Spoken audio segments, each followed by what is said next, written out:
Okay, so in this video, what I want to teach you to do is how to use Logger Pro's super awesome video analysis module. So in this document you have today, I had you download a link to a couple of video clips. So I'm going to show you how you're going to use those video clips to analyze their motion to make motion graphs. So what you're going to do is you open up Logger Pro. You're going to go up here to where it says Insert. And you're going to come down here to where it says Movie. You're going to click Movie, and then you're going to go to your downloads and choose the movie that you just downloaded. And it shows up here, which is pretty awesome, right? So what I'm going to do is I'm going to move this up a little bit. So now what I want to do is a couple things to get started here. So I have this menu bar here. When I click this, it brings up this vertical menu bar, which is going to be very useful. So the first thing I need to do is I need to tell Logger Pro what a meter is, so it knows what to call things, how to call distance. So there's a little meter stick icon here. So I'm going to click here at the end of this meter stick here, and I'm going to drag it to the end of the meter stick here. And it says, okay, well, this is a distance of 1, and by default it's going to say meter. Unfortunately, it was meter, and I could have used something less than that, but I chose to use a full meter stick. So okay, great. Now it knows what to call a meter. So the next thing I want to do is I want to scroll so that the ball comes forward. So there's a ball rolling here. I'm off screen, so it's still not here. I'm just going to drag the video until, there's the ball. So now I got the ball on screen. And as this goes, what's coming is the ball is just going to go off the table. All right, so I just want to scroll until the ball is fully in screen.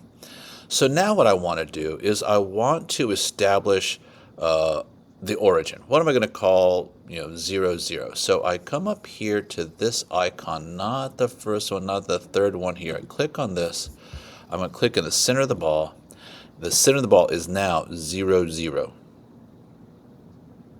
Do I want to use the center? I guess I want to use the center. I'll use the center. Okay, so what I'm going to do now is this. Sorry about that. Don't want to go back and redo the video. So now what's really cool is this.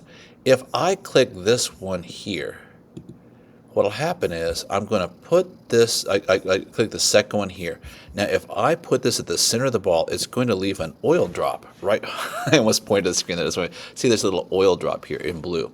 So now I'm going to try to go to the center of the ball again, and I'm going to keep trying to put this right at the center of the ball. Now it can be a little bit tricky, the ball, because it's moving and it's a little bit blurred by the camera shutter speed, but I'm going to do my best. And you know what? My best is going to be good enough. We're going to find it. So I'm just going to keep going like this as I go across. So then what happens, and I'm just going to keep doing it until it goes all the way to the floor, or at least all the way out of frame. So once that has happened, and I've collected the data, I'm just going to toggle over to here. So now I see I have two things. Notice the red is the X motion and the blue is the Y motion. So it's usually best to just click on this and say, okay, well here, I just want to see just the X motion. So this is basically its motion from left to right. All right, so we see here that it started off at time 2.7 because it started at 0 was the moment that the camera started rolling. The ball wasn't there yet. But anyway, I want to be able to change these axes. So one thing I'm asking you to do in this document is to change these axes. So in the document, I think I asked you to change it. That is not the document.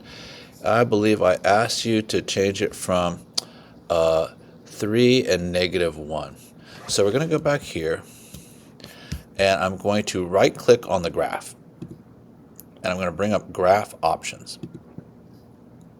When I have graph options, what we do is we put the y-axis in this region here, and I put the x-axis in this region here.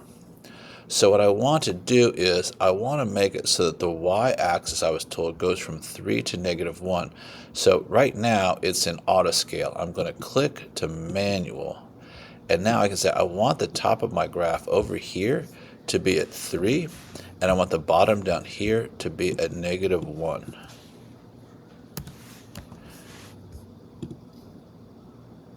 So I have that. Okay. Now if I want, I can auto scale it still like this. All right, I can do that, but I can toggle back and forth between those. Okay, so that's how I'm going to change the axes. And then if I want to analyze this, I can analyze it the way I always have. I can put a best fit line through it. I can find the area under line and so on. You know how to do that part of it. But I just wanted you to see how to do this since I'm not going to be, again, I apologize for not being here today, but that's how you're going to do this. And then when you download the next one, you just have to start all over again. You have to load a new video.